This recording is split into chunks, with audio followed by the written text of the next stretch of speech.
Disclaimer.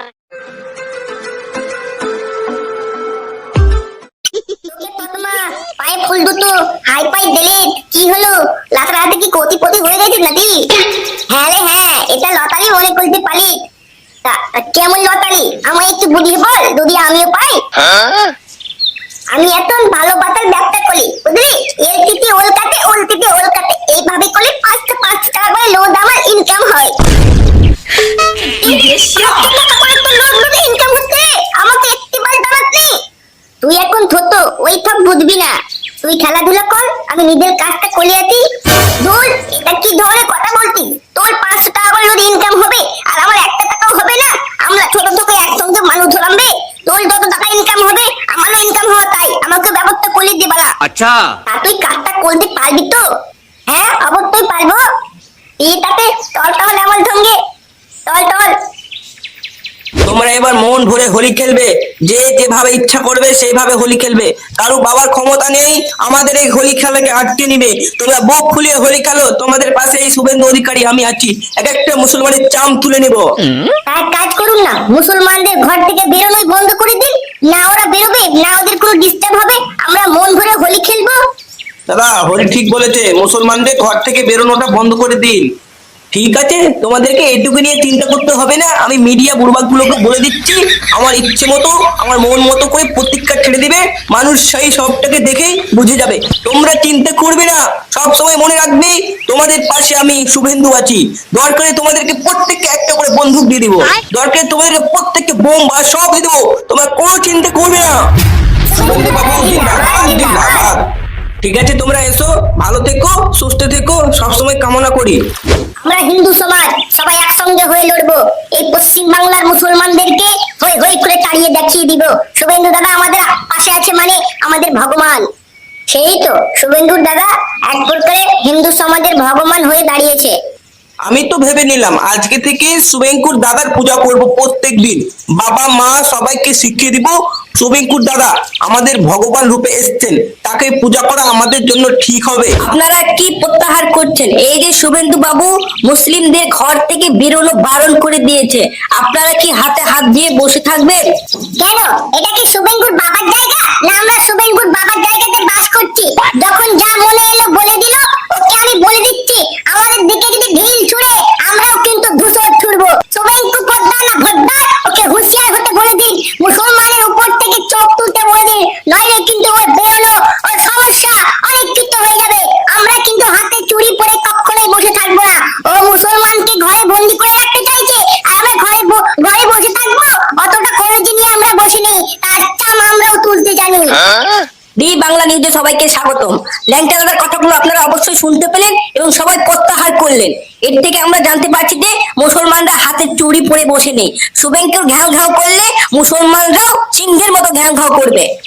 শুভেন্দুকে বলতে চাই, ওর যদি অতই ক্ষমতা আসুক না আমাদের মুর্শিদাবাদ ডিস্ট্রিক্টে, তার পায়ের তালাটা ছুটিয়ে নিবে। এসে দেখাক না আমাদের মুর্শিদাবাদ ডিস্ট্রিক্টে, পাবলিকরা ওকে এমন টাকা দেবে না, ওর নাম নিজের নামটাই ভুলে যাবে। চল অনেক কথা হয়েছে, চল আবার পরে বলবো, চল।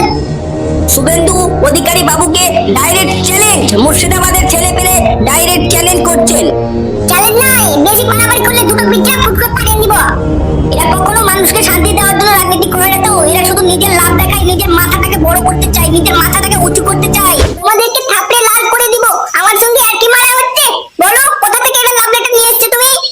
অত সব আমি জানি নাকি। প্রত্যাহার দাদা আমাকে এই চিঠিটা তোমার কাছে পৌঁছে দিতে বললো, আমি পৌঁছে দিলাম। দেখো না কি লেখা আছে, তুমি দেখলেই তো বুঝতে পারবে। আমি তোমার অপু, এই পুজোর আগে থেকে তোমাকে লক্ষ্য করে আসছি, তবে কখনো সাহস পাইনি তোমার সঙ্গে কথা বলার। এই বাচ্চার হাতের মাধ্যম দিয়েই তোমাকে এই চিঠিটা পাঠিয়েছি। দয়া করে এই আমার আবেদন, আমার রিকোয়েস্ট তুমি কবুল করবে। আর হ্যাঁ, তাড়াতাড়ি একটা কল দিও। তোদেরকে এই কাজটা করতে কে বলেছিল? কেন দিদি, তুমি তো থবে তুললে বলে কাল রাত থেকে চিঠিটা এসছে, আবার আমাকে কেন জিজ্ঞেস করি? তো ফোন করলে জিজ্ঞেস করলি না? দেখে তো মনে হচ্ছে তোদের বয়স 8 থেকে 10 পেরোয়নি, আর তোরা এইটুকু দিয়ে বয়সে এইসব কাজ করছিস। আমি কি ডাকবো পুলিশকে? দিদি আমাদের ভুল হয়ে গেছে, আমাদেরকে ক্ষমা করে দিন। এই ধরনের কাজ আর কখনোই করবো না। আমাদেরকে পুলিশের হাতে ধরিয়ে দিবেন না দিদি। ভাগ এখান থেকে, আমার চোখের সামনে থেকে দূর হ। ছোট ছোট বাচ্চা লেখাপড়া না করে ফালতু একটা কাজ করে বেড়াচ্ছে। এদের বাপ মারাই কেমন, শাসন টাসন কি কোনোদিন করে না? কি বাদামটা বাঁধলাম, ম্যাডামটা যদি এখনই পুলিশের হাতে দিয়ে দিত আমাদের অবস্থাটা কি হতো ভাব। না না, এই ধরনের লিখতের খাত আমি করবো না। কেন, মুখ খুলে তো ভালোই বললি, হ্যাঁ তুই পারবি তো, আমি কেন পারবো না, আমি পারবো। এখন কি হলো, পেছন দিয়ে হাওয়া বেরিয়ে গেল? এই কথা নয় রে, বেঁচে থাকতে জীবনে ভালো কাজই করতে হবে। এই ধরনের লিখতের কাজ করলে আজকে না হয় কালকে পুলিশের কাছে যেতেই হবে। ঠিক আছে, কোনো ব্যাপার না, তোর ভয় লাগতে চলে যা তুই। আচ্ছা আচ্ছা, তাহলে তুই টাকার লোভে সব কাজ করবি নাকি? হ্যাঁ চলবই তো, টাকা পেলে তোর বউকেও পিটুল মেরে উড়িয়ে দিব। বলেন কি? ছি ছি, তুই শেষ পর্যন্ত এরকম শয়তান হয়ে যাবি রে, আমি কখনোই ভাবতে পারিনি। তোর যেটা ভালো লাগে তুই কর, আমি কিন্তু এর ভিতরে নেই। ছেলে মানুষ হয়ে মেয়ের মতো করে ভয় করতে, আবার বলতে লোদগাল খুলবো। দাদা, তো দাদি আর তুই বাগানে গিয়ে পাত কোলাবি দা। কি খবর রে বসন্ত, এসব নিউজে কি দেখছি? মোবাইল হাতে নিলেই তো শুধু মুসলিম আর হিন্দু মারপিট, মুসলিম আর হিন্দু দাঙ্গা, মুসলিম বলছে হিন্দুকে ভাগিয়ে দেবো, হিন্দু বলছে মুসলমানকে ভাগিয়ে দেবো, এইসবই শুধু দেখতে পাচ্ছি রে। আর বলিস না, যেখানে আমি আর তুই সেই 10 বছর ধরে এক থালায় বসে খেয়ে আসছি, আমাদের মধ্যে কোনোদিন গন্ডগোল হয়েছে বল? তাই তো রে, আমরা হিন্দু মুসলমান যখন এত মেল, তার ঝামেলাটা লাগাচ্ছি কে বলতো? আর কে লাগাবে? নিউজ দেখে কি আমরা বুঝতে পারছি না একটা বড় নেতা কিভাবে জিনিসপত্রের দাম কমবে, কিভাবে মানুষ সুরক্ষিত থাকবে, কিভাবে হেলথ পরিষেবা ভালো চলবে? এই রকম ফ্যাসিলিটি, এই রকম ভাষণ আমরা কখনোই আজ পর্যন্ত শুভেন্দু বাবুর মুখ থেকে শুনতে পাইনি। যখনই পেয়েছি এই হিন্দু মুসলমান মারপিট, ঝামেলা লাগাচ্ছে কিছু নেতা আর দুশ্মনী পাচ্ছে আমাদের হিন্দু মুসলমানের মধ্যে। আমি আমার ধর্মের সব হিন্দু ভাই বোনদেরকে বলতে চাই, তোমরা কোনো নেতার ফাঁদে পড়বে না, তোমরা কোনো নেতার কথা মতো চলবে না। আমরা হিন্দু মুসলমান ভাই ভাই হয়ে থাকবো। একটা নেতা যখন এইগুলো নিয়ে ঝামেলা তুলছে, আপনাদের জ্ঞান বিবেক বলে কিচ্ছু হচ্ছে না, এটা তাদের লাভজনক। আমার মুসলিম ভাইদের আন্তরিক ভালোবাসা এবং সালাম জানাই। আপনাদের কাছে একটা চিঠি বা একটা তথ্য পাঠিয়ে দিতে চাই, আপনারা সবাই নিজে নিজে ঠিক থাকুন। আমাদেরকে যে নেতা, যে কোনো বড় লেভেলের নেতা কিছু এসে বলে দিবে আর আমরা বোকার মতো ঝামেলা লাগিয়ে দিব, এটা তো আমরা নিজেই বোকা হয়ে গেলাম। তারা যে পারবে বলবে, কিন্তু আমরা নিজে ঠিক থাকবো। নিজে ঠিক থাকলে দুনিয়াটাও ঠিক হয়ে যাবে। কি ব্যাপার, কাজ থেকে ফিরলে তো খুব ভালো, তো আমার পিজাটা কই? এমন ভাবে শর্ট খেলবো বাপের নামটাও ভুলে যাবি। নিউজ চ্যানেল কোনোদিন দেখছি বে? হ্যাঁ, বাইরে দাঙ্গা কত লেগে আছে, মুসলিম হিন্দু কত মারপিট লেগে আছে, আর তুই পিজ্জা নিয়ে পড়ে আছিস। অত কিছু জানি না, আমাকে পিজ্জা এনে দাও।